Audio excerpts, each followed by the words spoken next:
This poor boy is the weakest adventurer, and everyone treats him like useless garbage until he shows his divine power.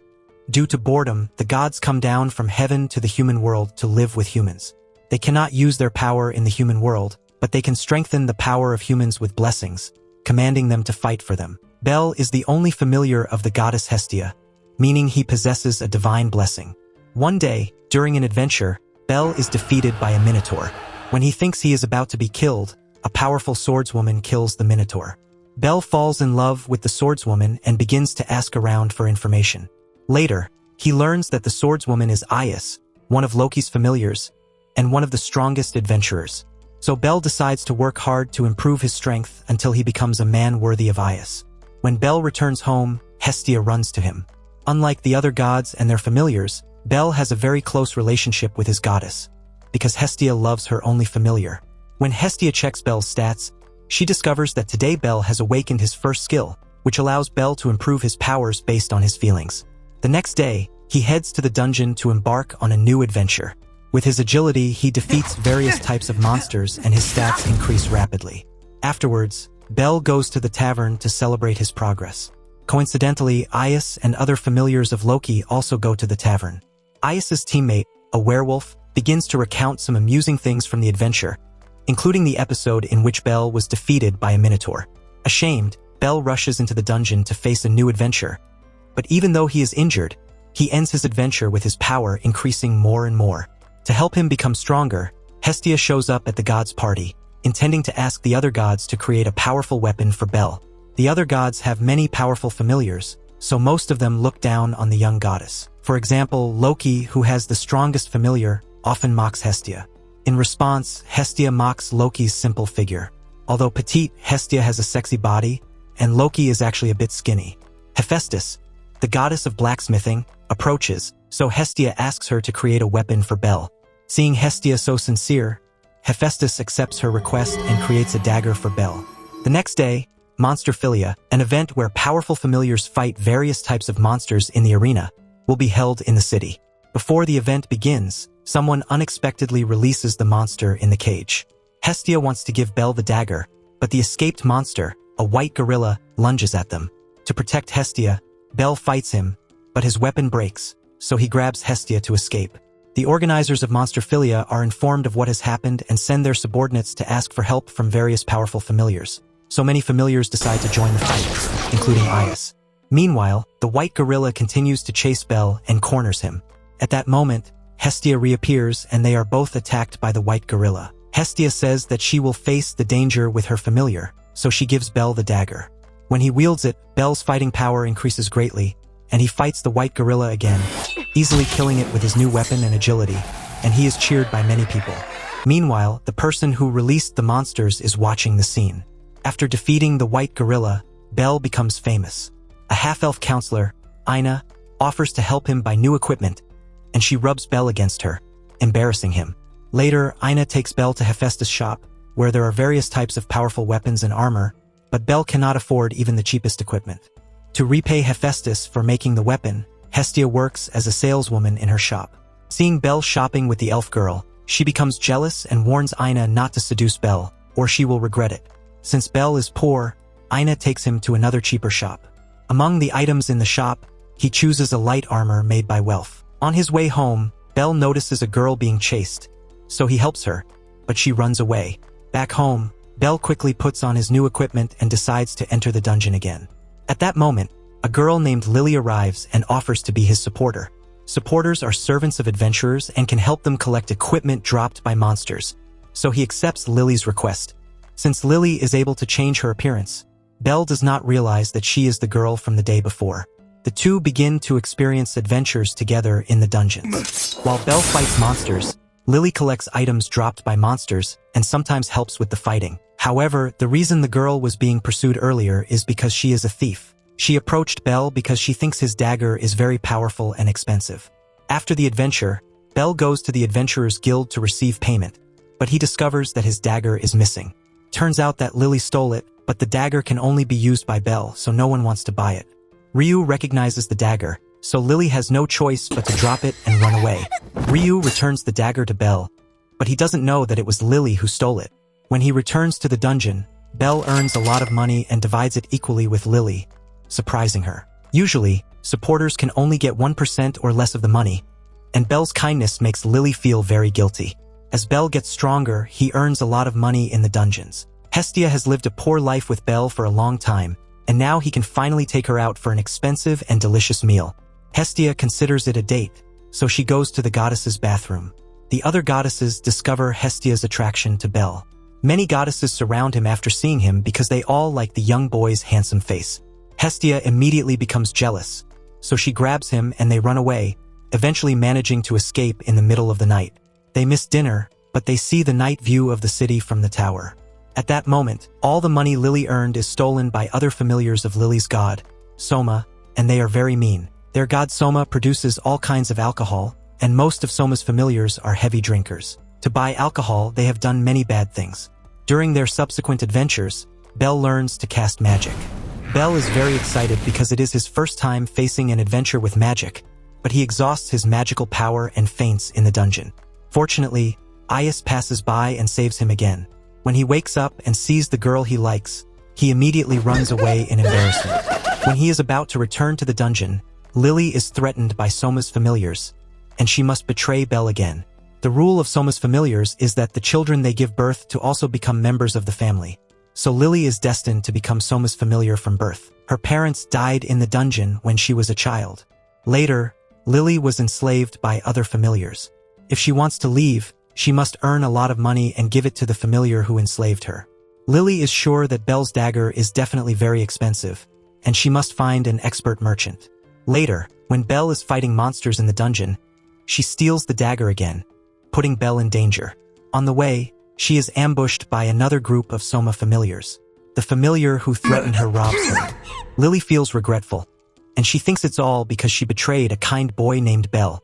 Just as she is about to be killed, Belle suddenly appears with a dagger and kills the monsters surrounding Lily, saving her once again. Lily feels guilty and is moved. Later, the mysterious figure who freed the white gorilla is revealed to be the goddess of beauty, Freya. She orders her familiars to train a minotaur and test Belle. After her latest adventure, Lily escapes from Soma's family under Belle's protection. Although willing to let Lily become Belle's adventure companion, Hestia does not allow her to become Belle's lover, and she demonstrates her intimacy with him. Lily also embraces Belle, but he is embarrassed and runs to the Adventurers Guild. At the guild, Belle sees Ias. Ias wants to apologize to him because the Minotaur was actually attacked by her, bringing it to Belle. To apologize, Ias decides to help Belle with special training. A week later, the training is over.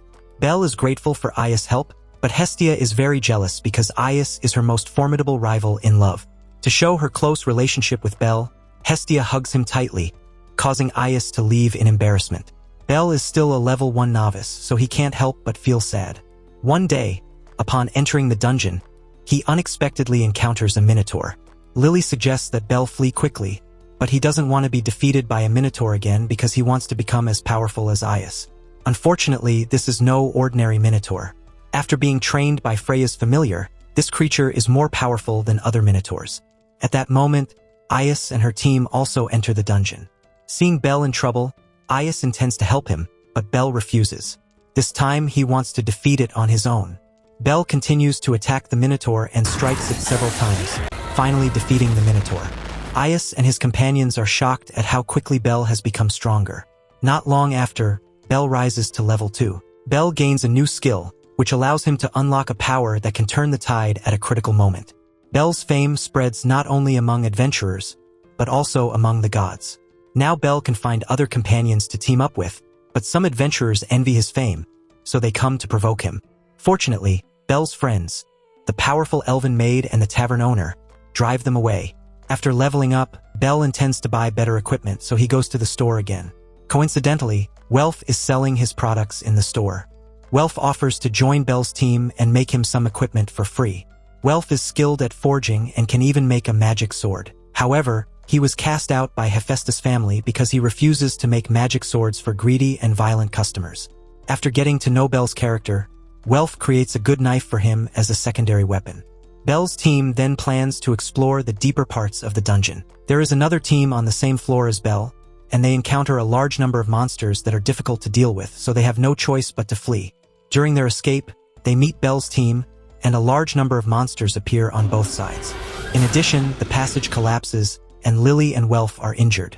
In such a desperate situation, it is impossible to defeat the monsters and return to the upper floor. Lily suggests going lower, because the next floor is a safe zone with no monsters.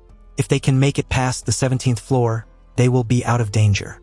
Meanwhile, the team that escaped from the dungeon tells Hestia about the situation, and she asks them to go back to rescue Belle's team. She also asks other gods for help. The messenger god, Hermes, joins the rescue with his familiars. Now Belle and his companions head to the 17th floor. Lily hides their scent with a smelly item to avoid being detected by monsters. However, after walking for a while, the smell of the item disappears and a group of minotaurs notices them. Lily and Welf are injured and unable to fight, so Belle must fight alone. In this desperate situation, Belle unleashes his supreme power and kills all the minotaurs with a single blow. Afterwards, he exhausts all his physical strength and is no longer able to fight. Belle carries Lily and Welf to the entrance of the 17th floor with difficulty. There aren't many monsters on the 17th floor, but a boss named Goliath is guarding it. Belle can't challenge such a terrifying boss, so he tries to escape and manages to jump to the 18th floor. Belle falls into a coma from exhaustion. Coincidentally, Ias is also resting on the 18th floor, and she saves Belle and his companions. Even though they are in the dungeon, there is a giant crystal at the top that shines like the sun or the moon. At night, Hestia arrives at the 18th floor with her team.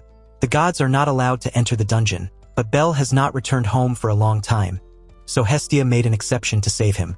The adventurers have built a town on the 18th floor, where there are inns and shops, but it is so expensive that no one wants to spend money here. After walking around the town, the girls decide to take a bath in the river together. At this point, Hermes asks Belle to follow him. The two climb a tree, and Belle realizes that Hermes wants to peek at the girls bathing. Belle intends to stop Hermes, but he is pushed into the river. Seeing Belle, some girls are shy and others get excited. Belle runs away and arrives at another river, where he doesn't expect to find another girl, Ryu. Ryu now works as a waitress in the tavern, but she used to be a rank 4 adventurer. Her companions were killed by other adventurers, and she was the only one to survive. To avenge her companions, Ryu killed all the adventurers who plotted against them. Since then, she has been working in a tavern and no longer goes on adventures. Ryu only entered the dungeon again because of her friendship with Belle. Since Belle levels up quickly, there are many people who are jealous of him. The next day, they kidnap Hestia and force Belle to go to a remote location. The adventurers who are jealous of him surround him, and one of them offers to fight Belle one-on-one. This man can make himself invisible, so Belle is hit. It turns out that to test Belle, Hermes secretly gave the man a magic helmet, with which he can become invisible. Meanwhile, Belle's companions fight against the adventurers surrounding Belle. Hestia is also saved by Lily, and they then head off in search of Belle. Meanwhile, during the fight, Belle gradually acquires a special sense. He manages to detect his opponent's movements through hostility and defeats him. The opponent refuses to accept his defeat and even wants to kill Belle. In a fit of rage, Hestia stops the duel with divine power, but gods are not allowed to enter the dungeons and use divine power. Suddenly, the boss of the 17th floor, Goliath, bursts into the 18th floor with other monsters. Since Ias and other strong adventurers have headed to deeper floors, only weak adventurers remain on the 18th floor. Belle immediately joins the fight with his companions, but Goliath is so powerful that he can only be killed by joining forces. However, Goliath's strongest ability is neither attack nor defense, but incredible self-healing. In an instant, he recovers completely and defeats many adventurers. If they want to completely defeat Goliath, they must inflict irreparable damage on him. At the critical moment, everyone attacks him with their strongest abilities and all their might, but Belle is struck by Goliath and has not yet awakened. Hestia stays by his side and talks to him, hoping to wake him up quickly. Belle hears Hestia's call in his coma, and he remembers that his grandfather once said that only those who risk their lives to protect others can be called heroes.